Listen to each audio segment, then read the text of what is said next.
Today we will be showing you how to replace a tape cartridge magazine in a Neo 400S HP style tape library.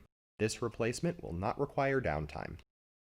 It is important to note that while the replacement procedure for all magazines is the same, there are some very important characteristics to distinguish when purchasing a replacement magazine. While the top and bottom right magazines are the same for the Neo 400S, the left magazines are not. For the Neo 400S, there are two different left-hand magazines. The upper left magazine has no I/O station at all and is only storage. The lower left magazine has a 3-cartridge I/O station.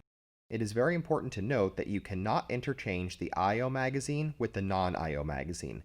The magazine with the I/O station must always be on the bottom on the left-hand side. This is a Neo 400S HP style tape library and the corresponding magazine part numbers. There are a few reasons that you may decide you need a replacement magazine. The first is if you start having robotics errors for a particular slot or slots and you find that tapes do not go in and out of those slots easily. The second is if you have issues unlocking the I/O station using the front panel command. The third is if the robot is unable to calibrate to the magazine because one or more of the plastic magazine targets are broken or missing.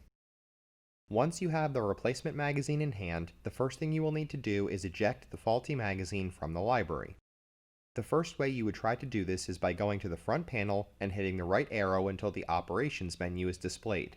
Then use the down arrow to go down to the unlock magazine prompts. There is one for left magazines and one for right magazines. Make sure the appropriate side is highlighted for where your faulty magazine is and hit the enter button. This will unlock the magazines for that side. All magazines on that side will be unlocked, but you only need to pull out the faulty one. If the robot is unable to unlock the side where your faulty magazine is, you will need to use the emergency release for the magazine. This will require access to both the front and rear of the library simultaneously. It is best to have a second person help you with this procedure rather than trying to do it yourself. To use the emergency release, first locate the small hole at the bottom corner of the bottom tape drive of the library. You will need to find the hole for the side that is the magazine you want to release. For the next part, we recommend a small paper clip that is unbent to get in the hole. Push the paper clip in straight and you will feel some resistance as it engages the release lever. Keep pushing until the paper clip stops and will not go any further. While still holding the paper clip all the way in, have the person at the front of the machine pull the faulty magazine straight back and out. Once the magazine is pulled out, you can release the paper clip. At this point, you will need to transfer all tapes from the faulty magazine to the replacement and then insert the replacement magazine fully into the library. The library will now proceed to inventory the magazine and will ensure that it can calibrate to all points. Once the library is finished scanning the magazine, it will display a library status of Ready on the front panel. Your library should now be fully operational and work as normal. If you have any issues following magazine replacement, please open a ticket through the Rocket Plus customer portal.